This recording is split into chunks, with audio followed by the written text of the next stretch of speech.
Hello, I'm Alfredo Behrens, continuing with this course on negotiations. This time it's on stakeholder mapping.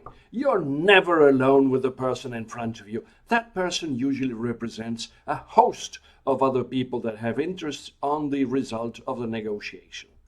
Let's see how you can deal with that. Now, you may have only one person in front of you in a negotiation, but usually that person represents a lot of interests. And those are interests that we refer to as stakeholders. They have a vested interest in the result of that negotiation.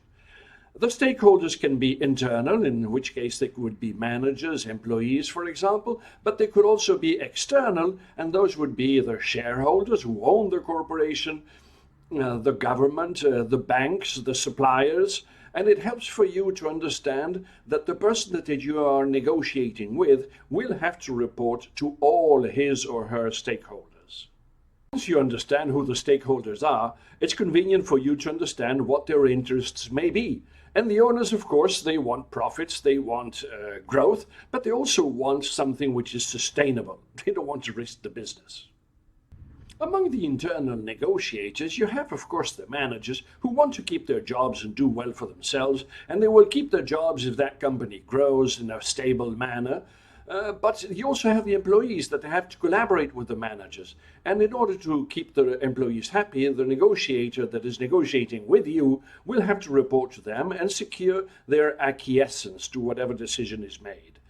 And that decision will have to cater to the sense of belonging, of affection, of fair apportionment of duties and responsibilities, all what makes a company work well. Customers as stakeholders, of course. That company is going to deliver something, and those people want it to be good, of good quality, good value for money. They want some sort of guarantee. And if there is a failure, they want to be able to talk to somebody in the company. So that has to be ascertained as well. There is a host of other external stakeholders.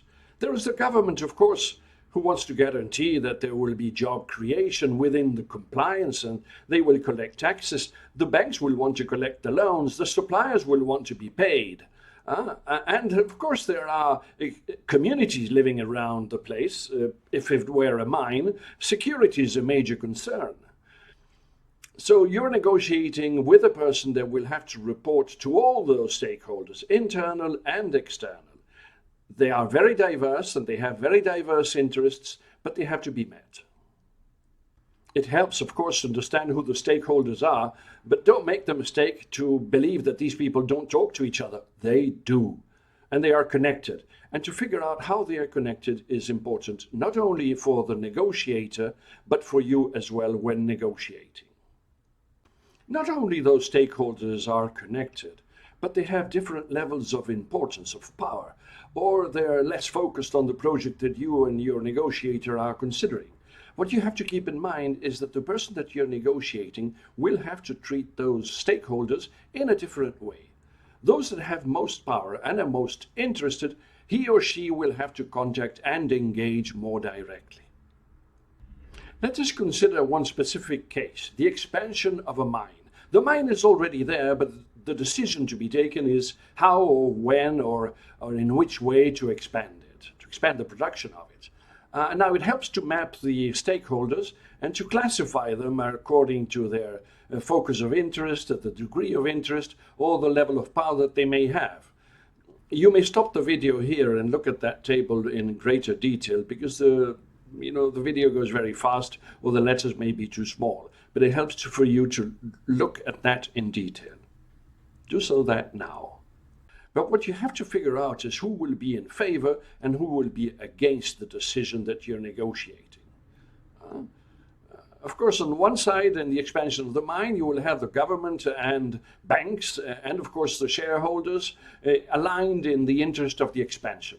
On the other hand, you may have other constituents, stakeholders, who are not as convinced that that is the way to go, particularly the people that may be affected downstream of the expansion. We'll see that later. But again, please stop the video and look at the table to figure out more clearly what we're dealing with. Now here we're going to borrow some notion of physics. Remember high school physics. There is a parallelogram of forces there. And there are some people pushing in one direction with a certain power, and there may be others pushing not precisely in the same direction, but sort of aligned to it. There may be others who want to push against the decision altogether. What will be the resultant of that? If you figure out this, not precisely because it's impossible, but at least when you have an idea of the possible outcome vis-a-vis the forces that you're dealing with, you will converge more readily with your negotiator to a solution that is acceptable to both parties. When it comes to mining, the location is always crucial. Where is the mine and where are the people? You can't mine without people, so they will be around. But what risk will they face by being so close to the mine? If you look at Peru, most of the mines are on the western side of the Andes, on the Andes themselves, but mostly on the western side. And when it comes to Brazil, the problem is similar. Most of the mining is on the eastern side of Brazil. So you need people to mine the mines. But this means that there is a risk that has to be faced. The expansion of the mine may increase the risk of the people living downstream. Mining operations generate a lot of contaminants, a lot of pollution, a lot of waste, and it has to be contained somewhere. Usually there is a sludge, it's half liquid, and it's put into a dam, and unfortunately those dams break. Not always, but some do. The decision is not to expand the mine knowing that some people will die, but to understand that you must provide a solution for the decision of expanding that mine that will take into account the risk to the lives of the people that are collaborating with the operation. Unfortunately, in Brazil, two dams managed by Vale, the large mining company, broke in 2018 and 19, and they killed a lot of people, and they created an enormous environmental damage. You have to take that into account as well, because the people will resist the expansion unless you provide a sense of safety. Well, there is more to this session. There's a lot to read, a lot to watch, a lot to think about, to discuss with the colleagues, and we will see this in greater detail in the tuition. For now, I want you to understand that there are many stakeholders involved in any decision that is being negotiated. It's important to map them, to understand what their interests may be, how they are connected to each other, in order to figure out what a possible outcome might be, in order for you to focus on the solutions that may cater to the interests of those stakeholders. Thank you very much. I'll see you at the tuition.